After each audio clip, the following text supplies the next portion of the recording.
pessoal, sejam todos bem-vindos, sejam todos bem acolhidos nessa casa que está sempre de portas e corações abertos para receber todos vocês. Hoje eu vou iniciar e terminar a nossa exposição com a mesma frase. É uma frase que está no livro dos Salmos, no Salmo 33, versículo 12. Feliz é a nação cujo Deus é o Senhor, e feliz o povo ao qual Ele escolheu para a sua herança. Então vamos fechar os nossos olhos, vamos nos conectar nesse momento com Deus, com Jesus, com a espiritualidade maior. Vamos nos conectar com a espiritualidade que vem no trabalho, a essa nossa casa. E hoje, que é o dia da nossa pátria, vamos nos conectar a Ismael, que é o anjo guardião, o governador espiritual da nossa pátria Brasil.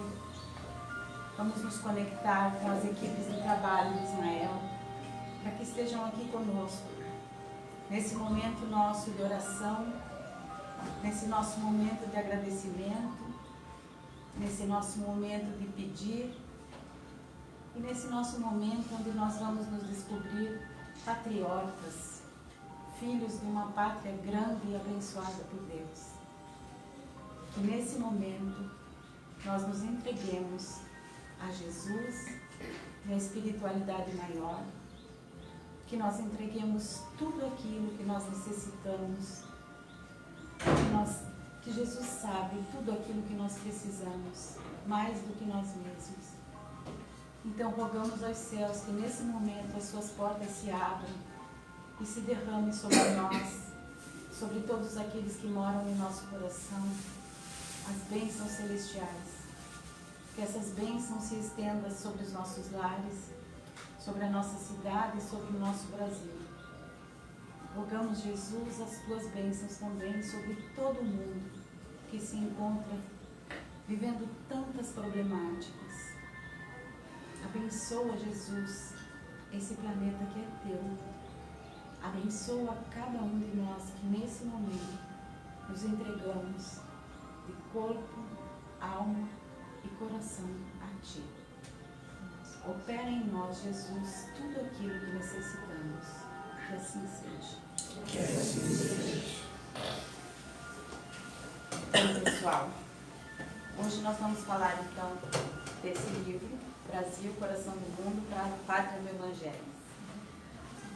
Primeira coisa, a conotação da bandeira aqui na frente não tem nenhuma conotação política, tá? Hoje em todos os canais que a gente colocou a TV era política, protesto e patriotismo, né? Mas no nosso caso é só patriotismo mesmo, é só amor pela nossa pátria Brasil. Eu quero começar, já que eu estou falando da bandeira aqui, quero começar falando das estrelas que estão nessa bandeira.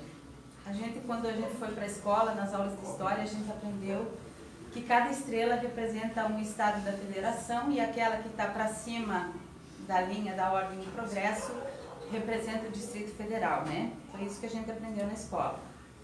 E realmente é isso que representa.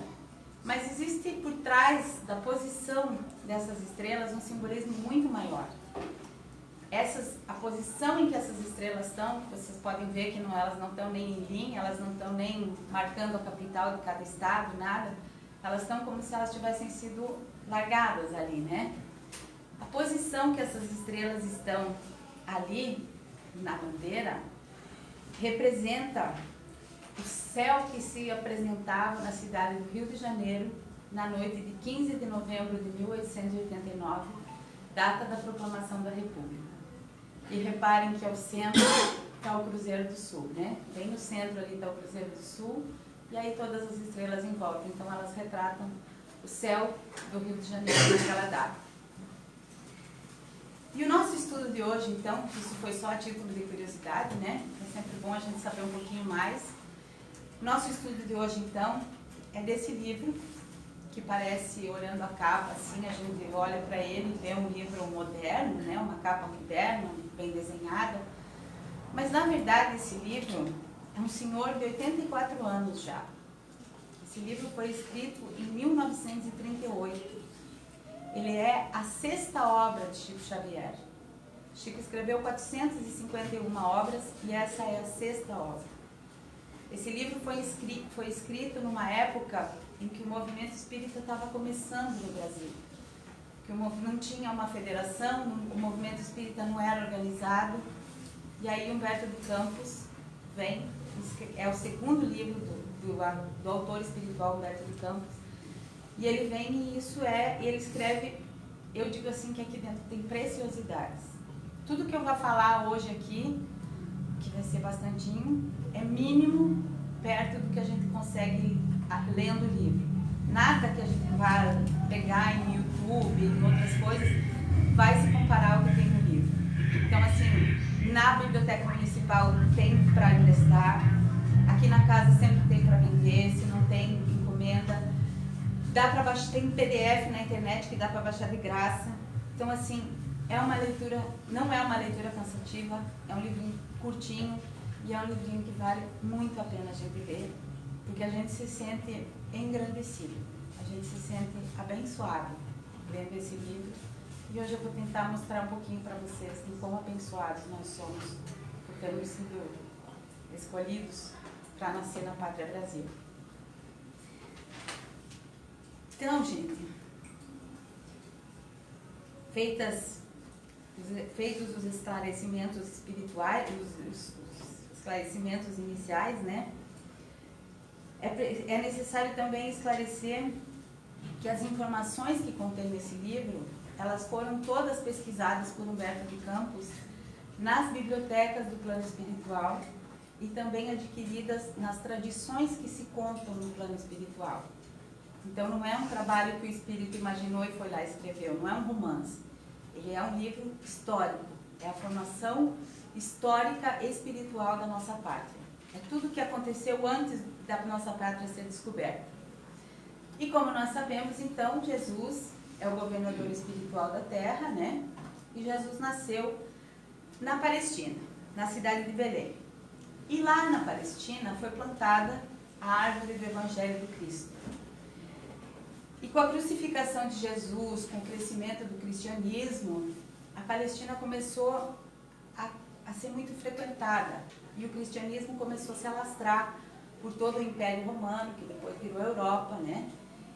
E nós podemos imaginar que a partir da chegada, então, desse Messias, que foi tão esperado desde lá do início dos tempos, que se falava da vinda desse Messias, pode-se imaginar que, então, a partir da chegada dele, nada mais seria difícil, não teria mais dificuldade, o amor teria sido implantado, tudo seria mais fácil, né? E realmente o lastro espiritual que Jesus deixa com a sua partida é muito grande. E durante cerca de 300 anos depois da partida de Jesus, o cristianismo estava ainda muito puro. Era aquilo que Jesus tinha deixado semeado, através dos apóstolos, através dos primeiros seguidores. E a sua mensagem vai se espalhando sobre todo o mundo conhecido da época, e as propostas do Cristo vão sendo aceitas, as propostas do Deus único, de vida após a morte, a proposta de amor, a proposta da irmandade entre as pessoas, né?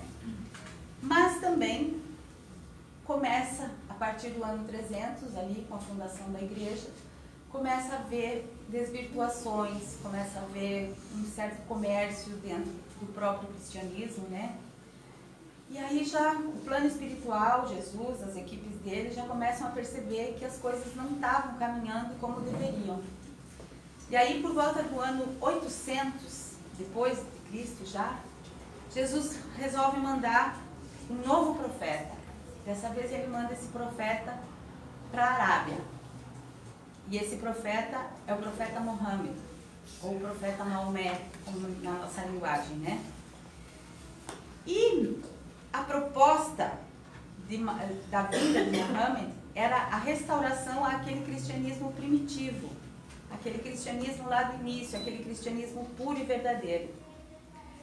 Mas, e Maomé começa a difundir também nos povos árabes a ideia do Deus único, a ideia do monoteísmo, a ideia do cristianismo em geral. Mas acaba que Maomé acaba fundando uma nova religião, que é o Islã, ou a religião muçulmana, como a gente conhece, né? E alguns séculos depois, começa um embate, então, entre as religiões entre a religião muçulmana e o cristianismo. E por que eu estou falando isso? Porque essas guerras aí vão dar início à necessidade da nova terra. E aí, então, quando começa esse embate, eles brigavam, o Islã, ou os muçulmanos, eles brigavam pela posse de Jerusalém. Porque em Jerusalém estava o túmulo de Jesus, foi em Jerusalém que Jesus pregou, que Jesus viveu. Como dizia São Paulo, eles brigavam por... São Francisco de Assis dizia, eles guerreavam por um túmulo vazio, porque Jesus não estava lá. E então isso foi a Guerra das Cruzadas, que durou cerca de 200 anos. Foram 9 guerras instauradas pela Igreja Católica, e eu não estou aqui falando mal da Igreja Católica, eu estou constatando o fato histórico que está em todos os livros. Se a gente pesquisar o que foram as cruzadas, é isso. E aí então era assim, os muçulmanos tomavam Jerusalém, os cristãos iam lá e tomavam Jerusalém de volta. E isso gerou 9 guerras, esse embate entre os cristãos e os muçulmanos, que duraram quase 200 anos. E nessa época, existia uma ordem chamada a Ordem dos Templários. Eu vou falar dos Templários também, porque os Templários também foram depois responsáveis para dar vamos dizer assim, um up no nosso descobrimento da nossa terra. E quem eram esses Templários? Eles eram homens, cavaleiros, que eles, como já tinha muita peregrinação a Jerusalém, eles protegiam o caminho de Jerusalém. Eles protegiam os peregrinos que iam a Jerusalém. E eles protegiam o que existia em Jerusalém ligado ao Cristo. Na época, eles eram independentes, eles não eram nem ligados à Igreja Católica. Eles eram, vamos dizer assim, uma organização independente. Mas eles cuidavam do patrimônio e garantiam a segurança dos peregrinos até lá. E aí, então, nesse período, houveram batalhas muito sangrentas. Muito ódio se disseminou com as cruzadas. E aí, nesse período, já se inicia, no plano espiritual,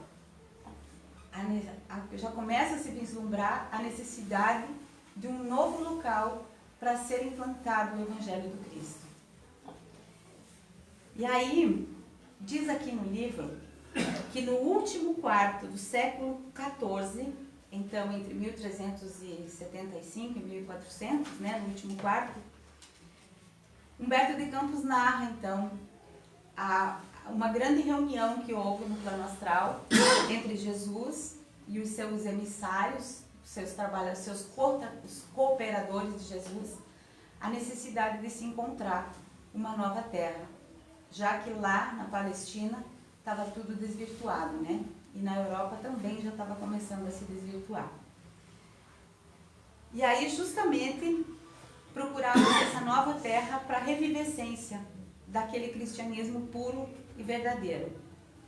E Jesus, juntamente com Eliú, que era o responsável espiritual, digamos assim, o governador sociológico, todos os problemas que havia na terra, no campo social, era Eliú que resolvia. Então Jesus chama Eliú e diz, temos esse problema para ser resolvido, vamos, né?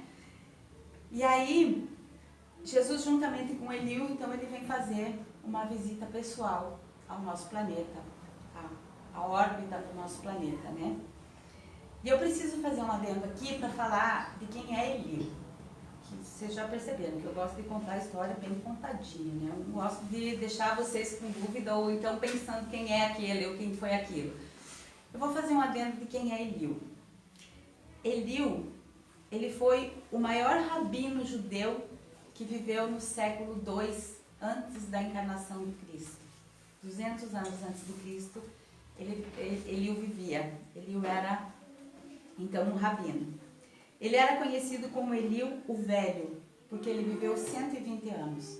40 anos como ignorante, 40 anos como estudante e 40 anos como sábio. Ele era considerado o rabino do amor, porque ninguém pregou tanto amor ao povo judeu quanto ele. E depois de velho, quando ele já era sábio, ele tinha um neto e ele decide passar os seus conhecimentos a esse neto. E esse neto era Gamaliel. E Gamaliel seria depois o mestre, o tutor, o professor de Saulo de Tarso, que depois se transforma no nosso querido Paulo de Tarso, São Paulo Apóstolo, aquele que quem conhece não tem como não amar Paulo de Tarso, né? Então fica aí mais uma dica de leitura para vocês. Paulo Estevão, para quem quer começar uma leitura linda, começa com Paulo Estevão, que é garantia de se apaixonar por Paulo, de se apaixonar pelo Cristo e por toda uma história do cristianismo, né? Então, esse era Eliú, o avô de Gamaliel, que foi o professor de Paulo de Tarso. E o livro nos fala também de Dom Henrique de Sagres, que vai ser depois, na época de vir descobrir a Terra Nova, Dom Henrique de Sagres vai estar encarnado, que vai ser a reencarnação de Eliú. E aí então, e vai haver também a preparação para a fundação da famosa Escola de Sagres, que isso a gente vê nos livros de história também, que foi fundada em Portugal, a Escola de Navegadores, né? Então todos eles reencarnariam em Portugal para depois descobrirem o Novo Mundo. Então, voltando à visita de Jesus à Terra agora. No tempo dessa visita, havia um tempo de ruptura muito grande entre as relações religiosas. Havia muito ódio, muita violência, a Europa toda estava manchada de sangue, né, pelas cruzadas. E havia o início de um processo de rejeição profunda entre o cristianismo e o islamismo. E aí, resolvidas as pendengas das cruzadas, eis que vem o quê? A famosa Inquisição, que toma conta de todos os espaços religiosos da Europa. A Inquisição, ou a Santa Inquisição, como é tida na história, também foi um movimento político-religioso promovido pela Igreja Católica, pelo Papa Gregório IX, no ano de 1233, com o objetivo de buscar o arrependimento daqueles que eram considerados hereges. Quem eram considerados hereges? Aqueles que não frequentavam a igreja, aqueles que viam Deus de uma maneira diferente, aqueles que não dobravam os seus joelhos dentro dos templos, as mulheres que conheciam de benzimentos, que conheciam da medicina caseira, que sabiam fazer partos. Dizem que até que se a pessoa era muito bonita era considerado bruxo. Então era queimado, aí na Inquisição eram torturados, eram queimados nas fogueiras, e falam que a Inquisição matou mais do que todas as guerras que a gente conhece juntas. E aí então, com o objetivo de buscar esse arrependimento, de combater a negação da verdade na fé católica, eis que a Inquisição dura 588 anos, 6 séculos. Nós temos 522 anos no Brasil. O período de Inquisição durou mais do que a gente tem de descobrimento até agora. Então, voltando mesmo, lá na visita do final do século XIV, se dá a visita de Jesus com Eliú e com uma grande comitiva de anjos e de trabalhadores, de colaboradores, e vendo tudo o que acontecia na Palestina, as guerras entre os cristãos e os muçulmanos, Jesus diz a Eliú, e eu vou ler para vocês porque eu não vou deturpar as palavras de Jesus, né? Eliú disse a voz suave e meiga do mestre a um de seus mensageiros encarregado dos problemas sociológicos da terra. Meu coração se enche de profunda amargura. Palavras de Jesus, tá, gente? Vendo a incompreensão dos homens no que se refere às lições do meu evangelho, por toda parte é a luta fratricida, como polvo de infinitos tentáculos, a destruir todas as esperanças. Recomendei-lhes que se amassem como irmãos e vejo-os em movimentos impetuosos, aniquilando-se uns aos outros como caíns desvairados. E Eliú, profundamente entristecido, ele diz a Jesus: Senhor, se esses povos infelizes que procuram na grandeza material uma felicidade impossível marcham irremediavelmente para os grandes infortúnios coletivos, visitemos os continentes ignorados, onde espíritos jovens e simples aguardam a semente de uma vida nova. Nessas terras, para além dos grandes oceanos, poderias, mestre, instalar o pensamento cristão dentro das doutrinas do amor e da liberdade. E a caravana fulgurante, deixando um rastro de luz na imensidade dos espaços, encaminhou-se ao continente que seria mais tarde o mundo americano. Ou seja, eles vêm da Palestina até a nossa região aqui, né? E nesse período da visita de Jesus, então, o mundo mergulhado em tantas guerras, ele acabou mergulhado numa ignorância muito profunda. Não se conhecia mais, não se promovia ciência, não se promovia cultura, não se promovia música. A ignorância havia tomado conta. Havia como que uma paralisação, uma atrofia do conhecimento. A Terra passava por isso em todas as áreas. E com tudo isso, o nosso governador planetário, Jesus, estava muito empenhado em fazer uma renovação do planeta. E para fazer essa renovação, ele traçou 3 pontos, 3 estratégias. Ele traçou 3 metas. A meta número 1, precisaria reavivar o conhecimento que a humanidade perdeu.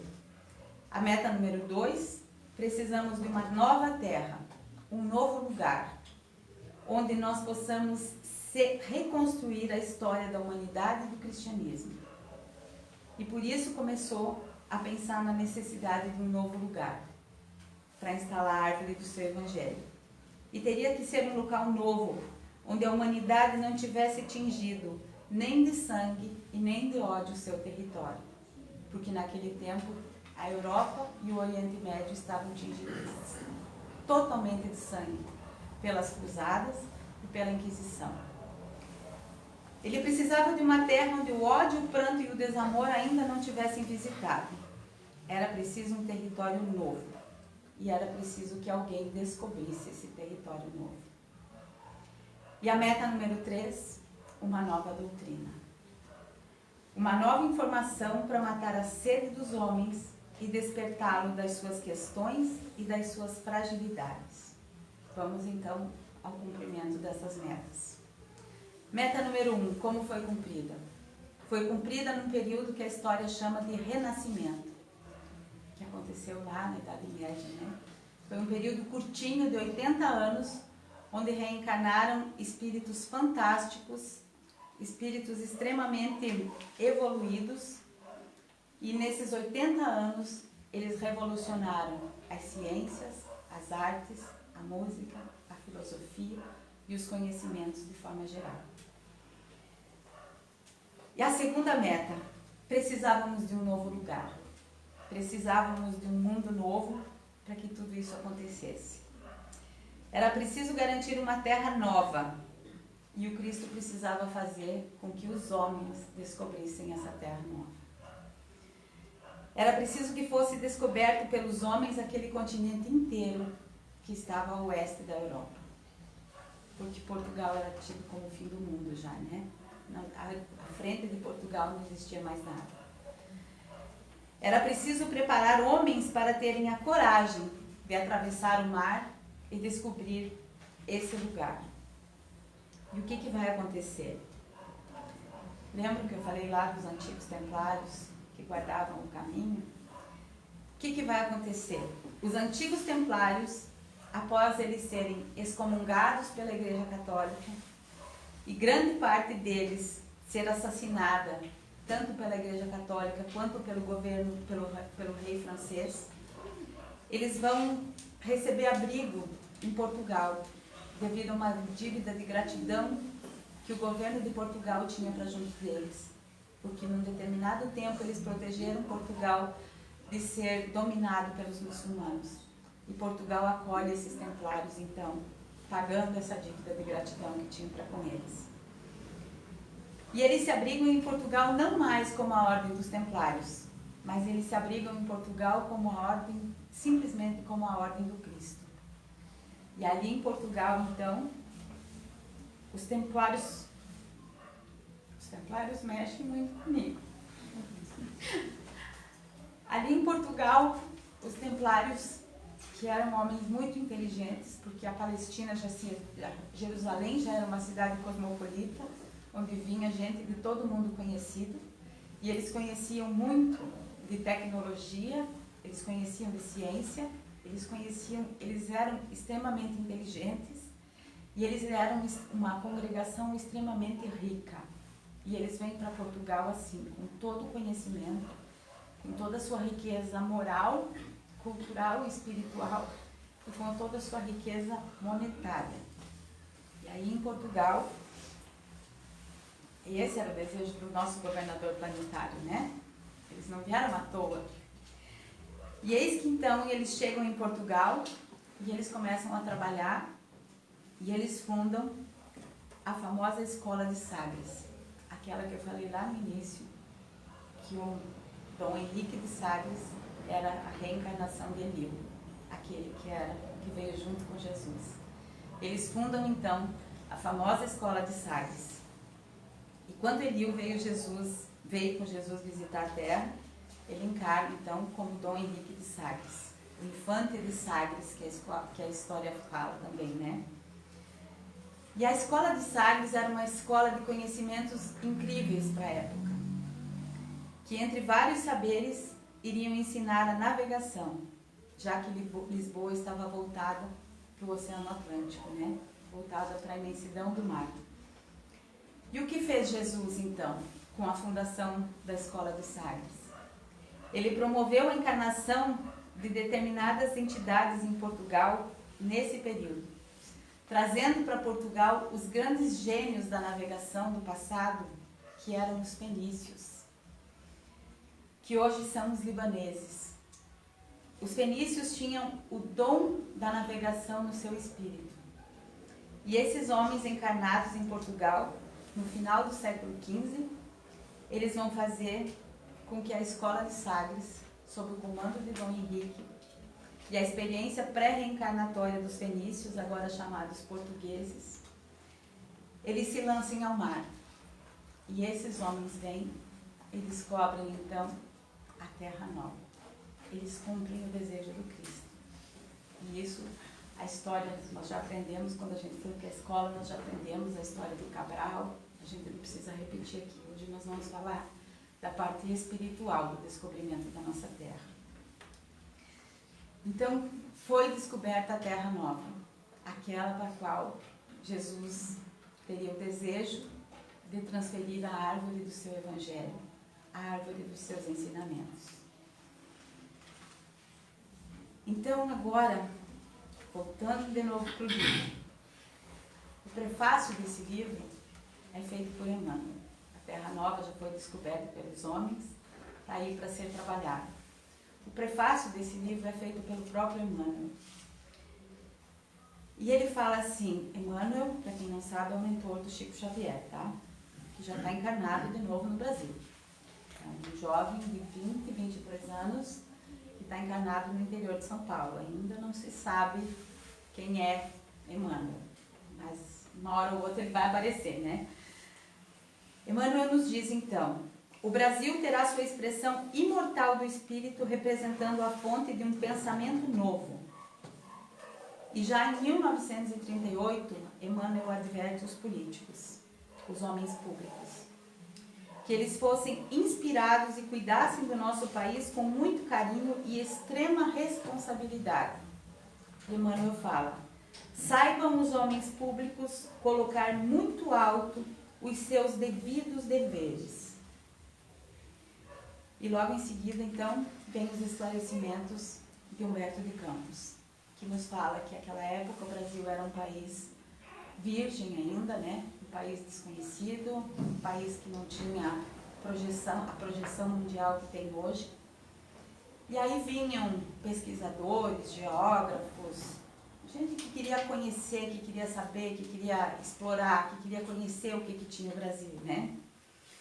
E teve um geógrafo alemão chamado Alexander von Humboldt, que veio aqui e que ficou maravilhado com tudo que ele viu.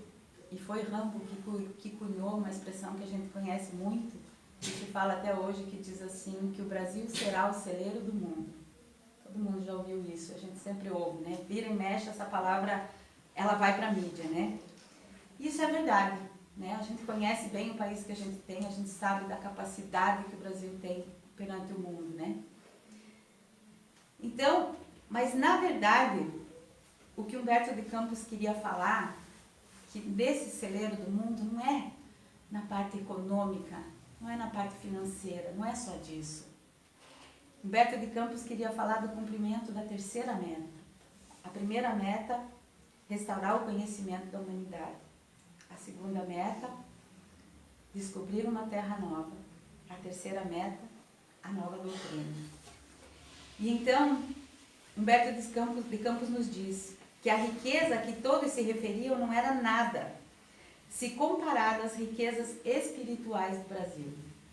O Brasil espiritual, o Brasil evangélico, em cujas estradas cheias de esperança, luta, sonha e trabalha, o povo fraternal e generoso, cuja alma é a flor amorosa de 3 raças tristes. Mais à frente a gente vai ver quais são essas raças tristes. O Brasil escreverá sua epopeia, suas realizações grandiosas no plano moral em favor do mundo. E Humberto de Campos aí relata, então, as características positivas do nosso Brasil, né? Um país imenso, o 5º maior país do mundo em extensão territorial, 8,5 milhões de quilômetros quadrados, 8.000 quilômetros de litoral, jazidas de minério, pré-sal, petróleo. Maior quantidade de água doce do mundo está concentrada aqui no Brasil. A maior quantidade de terras próprias para a agricultura. Nós não temos catástrofes ambientais, nós não temos terremotos, maremotos, tornados. A nossa Amazônia é maravilhosa, dela se extraem remédios que são produzidos no mundo, essências e subprodutos que fazem remédios no mundo inteiro. Mas apesar de tantas coisas boas, nós sabemos que ainda existem muitas coisas ruins, né? Desigualdades sociais imensas, privilégio de classe, corrupção desenfreada, desmandos, violência de todas as formas, assassinatos que matam como guerras. Humberto de Campos fala isso em 1938. Parece que ele falou hoje de manhã, né? Enfim, problemas no Brasil não faltam. E agora, como eu falei, a gente não precisa adentrar na parte histórica, não precisamos saber mais como Cabral chegou até aqui, que isso a gente já sabe, né? O que nos interessa é a parte espiritual. Então, Jesus havia afirmado para Eliú que aqui ele montaria uma nova tenda, um novo local de trabalho, para que as 3 raças tristes, que no futuro mostrariam ao mundo a caridade, o amor ao próximo e o respeito às diferenças. E se a gente olhar hoje para o nosso Brasil, o Brasil é um dos países, a gente fala que tem intolerância, mas é um dos países onde ainda mais se tolera, mais se tem tolerância, onde você mais tem liberdade de expressão, né? No Brasil, quantas religiões, quantas vertentes religiosas existem? E uma respeita a outra. É um dos poucos países do mundo onde se fala em ecumenismo, que é a união de todas as igrejas, né? Então, assim, o Brasil é um país que respeita a diversidade, que respeita as diferenças, que convive bem com tudo isso. A gente não tem intolerância religiosa, a gente não tem guerras dentro do nosso país. Então, vamos ver agora quem são essas 3 raças tristes, as 3 raças tristes, que difícil dizer essa frase. A primeira são os portugueses, que era o povo mais humilde, mais pobre e mais trabalhador da Europa. A segunda raça eram os índios, que já se encontravam aqui, simples, puros e humildes. E vejam que interessante a terceira raça. Jesus diz a Eliú: ordenarei a reencarnação de muitos espíritos já purificados no sentimento da humildade e da mansidão. Esses espíritos que já estavam prontos para reencarnar, reencarnariam então no continente africano. São os negros. Seria então a terceira das raças tristes que viria para solidificar a consolidação espiritual do Brasil. E juntas essas três raças formariam então o pedestal do Evangelho do Cristo. E Eliú já nessa época demonstra para Jesus uma preocupação com os exploradores, porque o plano espiritual já sabe tudo que vai acontecer lá na frente, né? Então, não nos preocupemos quando existem momentos de turbulência, que nós tenhamos a certeza de que o plano espiritual já está trabalhando para resolver essa turbulência que está aqui agora, que já ali na frente a solução vem. Então, a essa preocupação de Eliú, Jesus lhe responde: afasta de ti essas preocupações. Aqui, na terra do cruzeiro, estará constantemente o signo, o sinal da minha assistência compassiva e a mão poderosa e potentíssima de Deus. Então, gente, nunca nos sintamos abandonados, porque o amor de Jesus paira sobre a nossa pátria e, consequentemente, sobre todos nós. E sobre a nossa pátria e sobre todos nós está a mão potentíssima de Deus a nos proteger. É lindo isso, né? É bom a gente saber disso. É gratificante a gente ser brasileiro e ouvir tudo isso. Ao mesmo tempo, é um compromisso muito grande ser brasileiro e saber que nós estamos com os olhos de Jesus voltados para nós e que nós, por alguma razão, estamos com a mão potentíssima de Deus sobre nós. Então, levemos essa lição hoje, não nos esqueçamos disso, porque isso não é pouca coisa. E diz ainda Jesus: antes desta terra estar ligada ao coração dos homens, é ao meu coração que esta terra se encontra ligada para sempre. Maravilhoso saber disso, né? E aí então, mundo novo descoberto, a árvore do Evangelho pronta para ser transplantada, pronta a terra pronta para receber o Evangelho. Jesus precisava encontrar então aquele espírito que vai ser o responsável pela condução espiritual do nosso país. E como toda nação tem o seu anjo guardião, toda nação tem o seu mentor, né, o seu governador, nós também temos. E pelos critérios que a divindade determinou, Jesus escolheu então, para isso, para ser o governador espiritual do Brasil, ele escolhe o espírito Ismael. E ele diz a Ismael: manda o meu coração que daqui para frente sejas o zelador dos patrimônios imortais que constituem a pátria do cruzeiro. Recebe-as nos braços de um trabalhador devotado da minha seara, como eu recebi do nosso Pai. E ele pede mais: reúne as incansáveis falanges do infinito e vão trabalhar com você, e que cooperam nos ideais sacrossantos da minha doutrina, e inicia agora, desde já, a construção da pátria do meu ensinamento. E aqui se faz necessário nós voltarmos mais um pouquinho nos séculos e milênios e sabermos então quem foi Ismael. Ismael é o primeiro filho de Abraão, que foi um patriarca bíblico, que viveu 1800 anos antes da encarnação de Jesus. E Abraão é citado já no livro de Gênesis, que é o primeiro livro da Bíblia, onde diz que a partir de Abraão teriam se desenvolvido as principais vertentes do monoteísmo, que é a existência do Deus único, né? Abraão e o filho Ismael construíram juntos a Caba, que é considerada a casa de Deus, e eles construíram isso por ordem de Deus, porque pela tradição se fala que Abraão tinha contato direto com Deus, né? E a Caaba foi o primeiro local estabelecido para adoração a Deus e também com o propósito de orientação e de bênçãos. E os muçulmanos, que a gente sabe, né? Os muçulmanos rezam todos os dias virados para um determinado lugar, né? Eles rezam virados para Meca.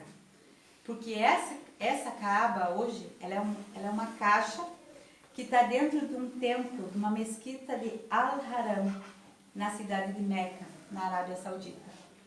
E dentro dessa caixa que está dentro dessa mesquita tem um pedaço de uma pedra preta que os muçulmanos dizem que é um pedaço da pedra que desceu do paraíso.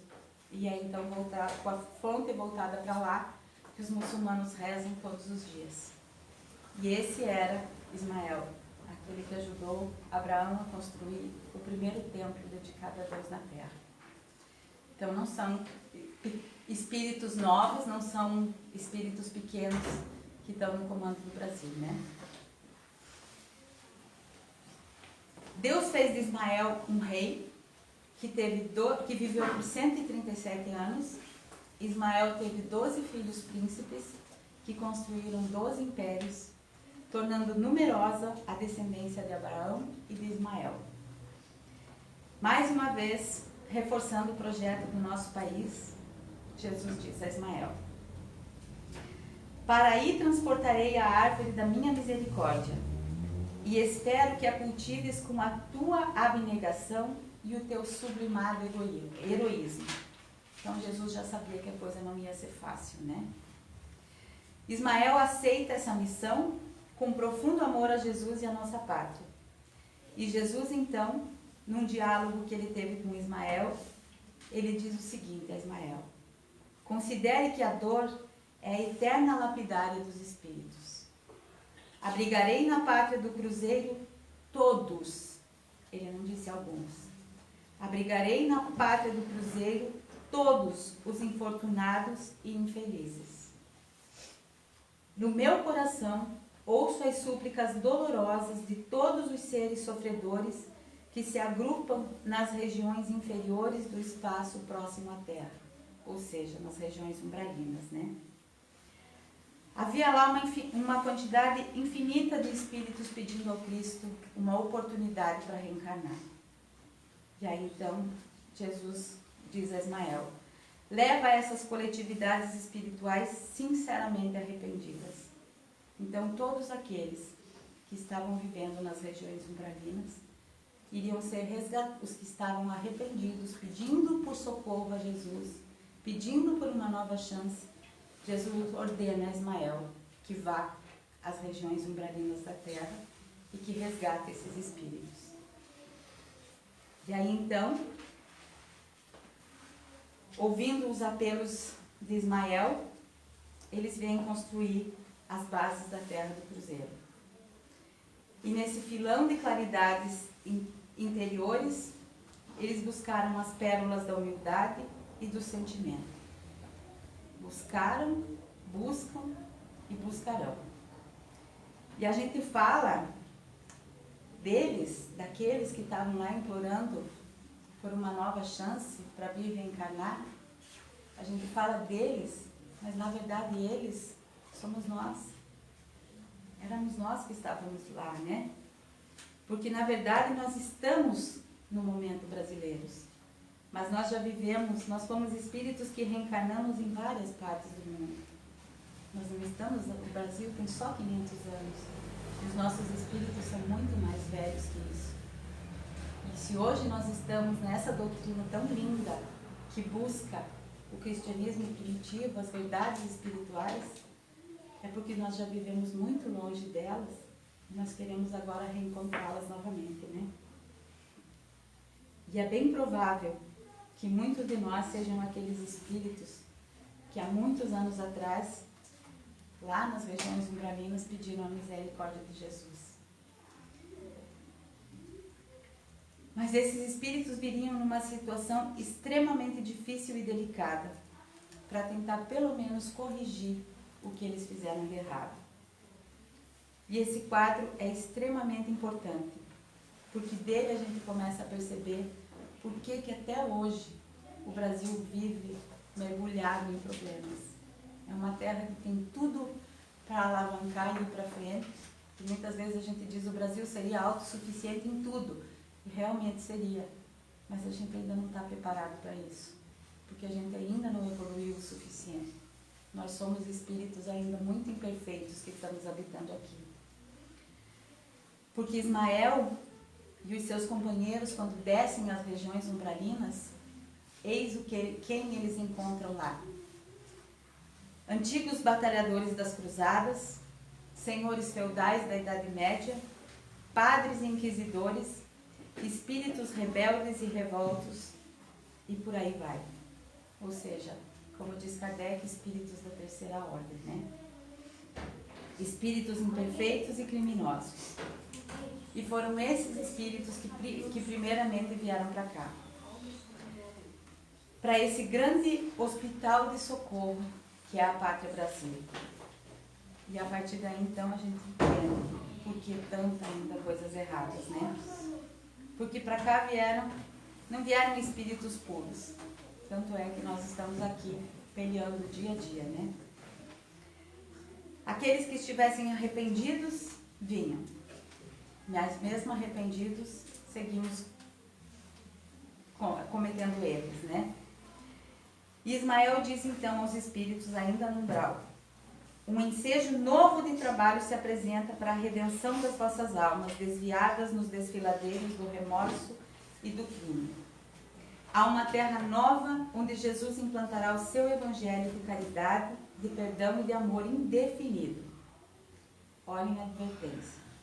Ali encontrareis nos caminhos aspérrimos da dor, de profunda dor, que depura e santifica.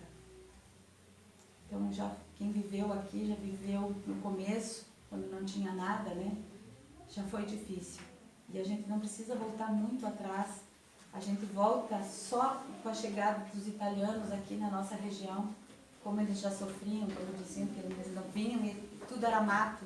Então você pensa como foi para eles terem vindo, os primeiros que vieram habitar aqui, né? Aqui é a porta estreita para os céus de que nos fala Jesus nas suas lições divinas.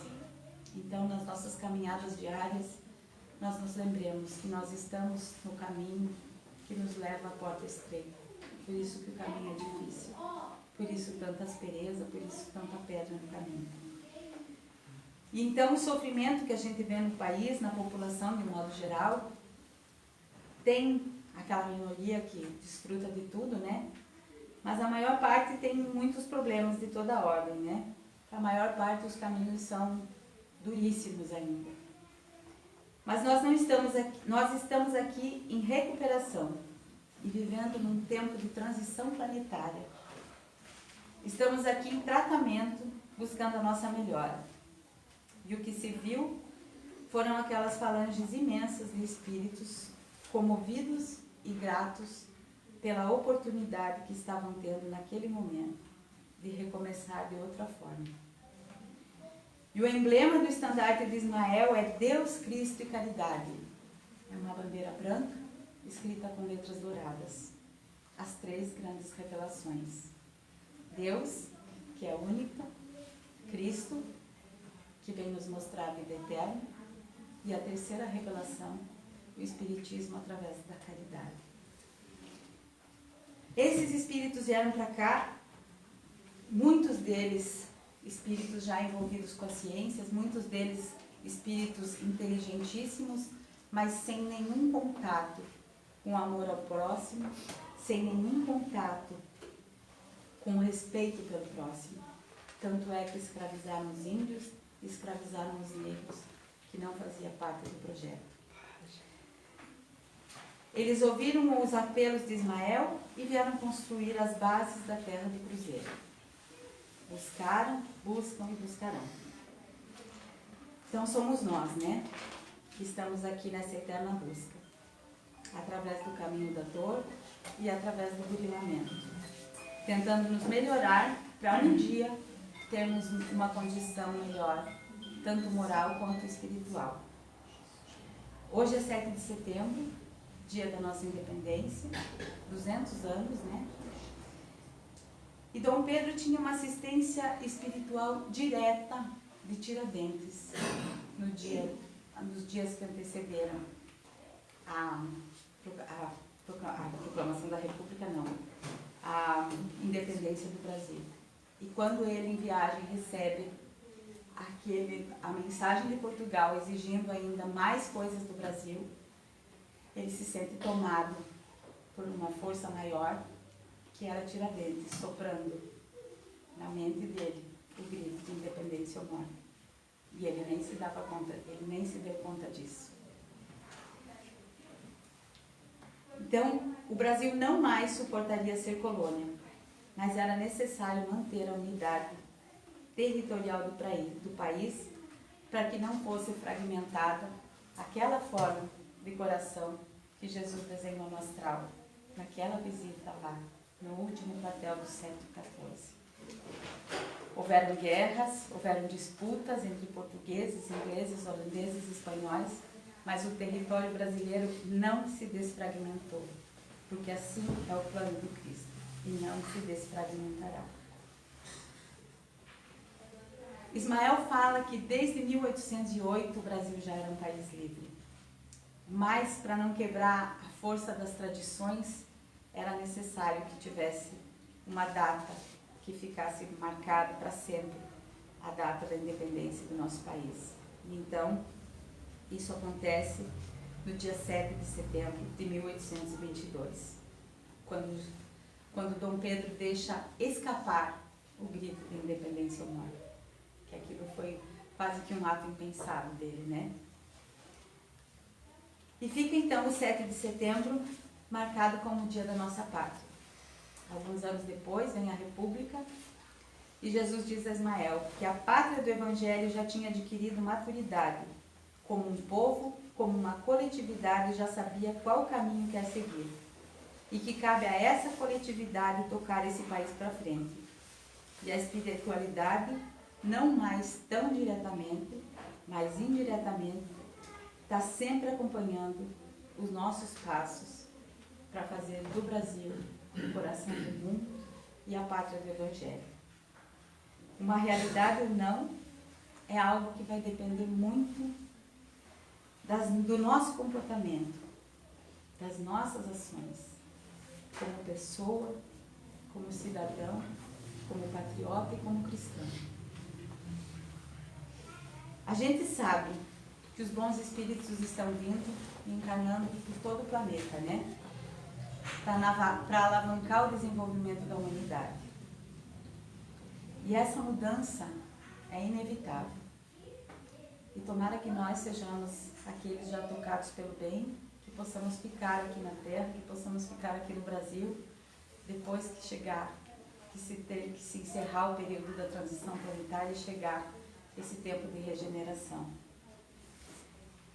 A conclusão que se chega acerca do livro é que existe um grande projeto feito pelo plano espiritual, sob o comando de Jesus, para que essa pátria se transforme, ainda que apesar da dor, na grande pátria do Evangelho. Nós vamos nos melhorar e vamos irradiar para o mundo o sentimento de amor e fraternidade e respeito, que já existe no coração de grande parte da nossa nação. E aqui a gente não pode deixar de falar, a gente falou, vamos dizer, mal da Igreja Católica até agora, mas a gente não pode deixar de falar do grande benefício que a Igreja Católica trouxe à nossa pátria. quando aqueles padres, os primeiros jesuítas vieram ao Brasil, catequizar os índios, catequizar os povos com que chegaram, trazer para eles a palavra do Cristo. Porque hoje o Brasil é um dos poucos, talvez o único país do mundo, onde você vai em todos os lares, e em todos os lares você pergunta quem é Jesus, as pessoas sabem quem é Jesus, as pessoas conhecem Jesus. E esse trabalho lindo se deve à Igreja Católica. Então foi uma redenção de muitos daqueles padres lá do passado, de muitos erros do passado, foram sanados aqui. Então, talvez o nosso país vai ser modelo, talvez não do ponto de vista material, mas do ponto de vista moral, do ponto de vista espiritual, do ponto de vista do amor. Porque no mundo inteiro está sobrando conhecimento, está sobrando intelectualidade, está sobrando inteligência, mas está faltando amor, está faltando compaixão, está faltando empatia, está faltando sentimento. E isso é uma coisa que o brasileiro tem de sobra. Quem vai para fora diz, quem vem de fora também diz. Não existe povo igual ao povo brasileiro. Então, que nós pensemos, onde nós estamos? Nós não estamos em qualquer lugar do planeta. Nós estamos num lugar muito especial. Nós estamos naquele lugar que está desde sempre, para sempre ligado ao coração de Cristo. E nós estamos protegidos pela mão potentíssima de Deus. Então, gente, vamos nos trabalhar, vamos nos burilar, vamos cuidar dos nossos pensamentos, dos nossos sentimentos, das nossas atitudes. Vamos nos lembrar que nós fazemos parte de um projeto lindo, de um projeto imenso, que é o projeto do Cristo, de aqui ser a pátria do seu Evangelho, de aqui a gente viver o cristianismo puro, lá do começo, aquele cristianismo, daquele mandamento que Jesus nos deixou, de amar ao próximo como ama a Deus sobre todas as coisas e ao próximo como a ti mesmo. Então que nós possamos dia a dia nos trabalhar nesse sentimento. E essa então é a mensagem de otimismo que eu deixo para vocês, de confiança em Deus, de confiança em Jesus, de confiança na espiritualidade que nunca nos desampara, mesmo quando a gente pensa que nada mais tem jeito, a gente está sendo assistido por eles, não só como nação, mas cada um de nós é assistido pela espiritualidade todos os dias e todas as horas. Nós que muitas vezes deixamos de nos lembrar disso, né? E para terminar, eu vou ler o último parágrafo do livro, que diz assim, dito por Humberto de Campos, que as falanges de Ismael possam, aliadas a quantos se desvelam pela obra divina, reunir o material disperso e os órgãos. Vamos de novo. Que as falanges de Ismael possam, aliadas a quantos se desvelam pela sua obra divina, reunir o material disperso e que a voz e que a pátria do Evangelho mais acenda e avulte no concerto dos povos, irradiando a paz e a fraternidade que alicerçam indestrutivelmente todas as tradições e todas as glórias do Brasil. Como eu falei que eu ia começar e ia terminar a exposição de hoje com a mesma frase, eu vou falar mais uma vez o Salmo 33, versículo 12, que diz: Feliz é a nação cujo Deus é o Senhor, e o povo ao qual escolheu para a sua herança. Nós somos esse povo. A nossa nação é a nação escolhida. Então, gente, vamos nesse momento nos colocar na posição de paz, nos fechar os nossos olhos.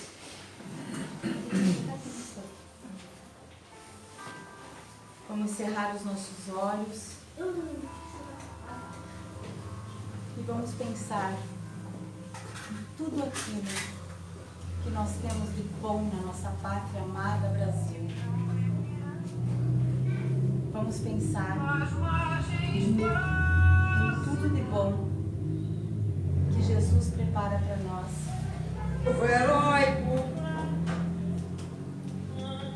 Em tudo de bom que Jesus prepara para nós ao longo dos séculos e dos milênios. Que pouco a pouco vai se realizando.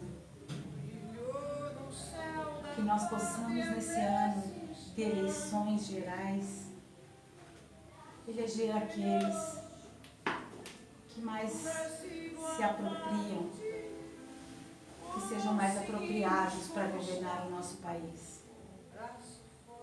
Que cada um vote de acordo com as suas convicções, porque aqui no Espiritismo nós respeitamos o livre-arbítrio de cada um.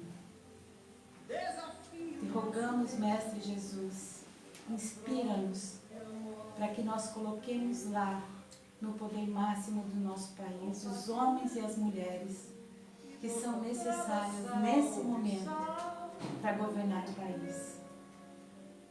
Rogamos, Jesus, as tuas bênçãos sobre todas as discórdias, sobre todas as confusões que acontecem no nosso planeta, principalmente no nosso Brasil.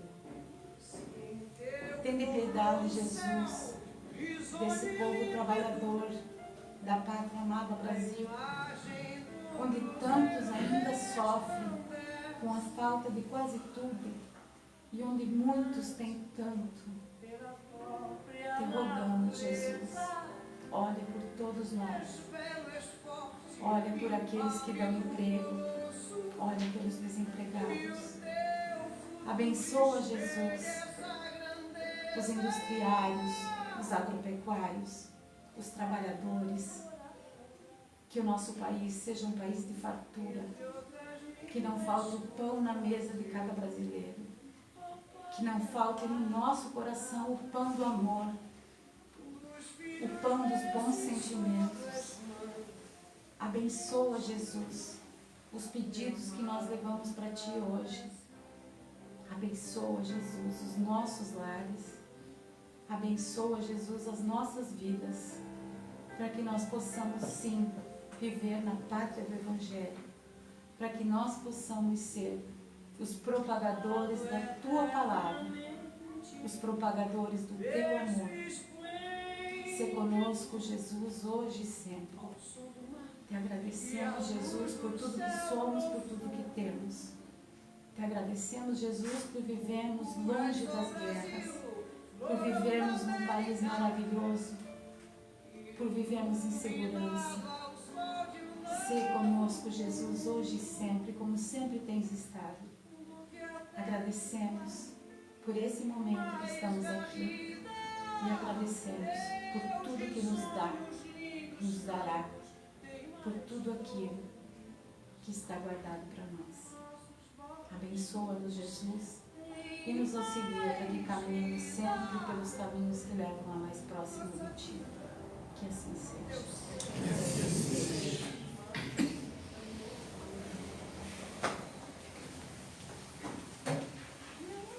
Então, pessoal, vamos aos avisos, né? Que temos aqui. Sábado, estão todos convidados, vem um colega trabalhador de Nova Prata. O Sandro, ele vem aqui, como setembro é o mês de prevenção ao suicídio, né? Digamos sim à vida, respeitemos a vida. Então, no sábado, às 4 horas, o Sandro vem dar uma palestra, Suicídio, uma voz para a vida. Então, todos convidados.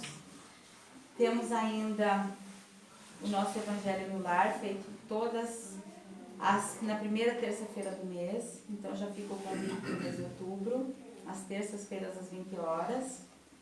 Continuamos a promoção dos livros. E temos o nosso chá beneficente, né? Que vai ser Pegue Leve.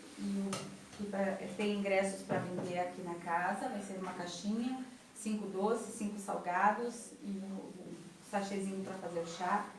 E a renda desse chá é para a gente manter a casa funcionando, é para a gente manter pequenas obras que a casa consegue fazer, né? Então a gente conta com a ajuda de todos vocês, tá bom? Muito obrigada pela presença de vocês. Sejam sempre bem-vindos, bem acolhidos aqui. Sempre que necessário, venham, façam atendimento fraterno, que vocês são sempre o que motivam o nosso trabalho. Muito obrigada. Bom resto de semana a todos vocês.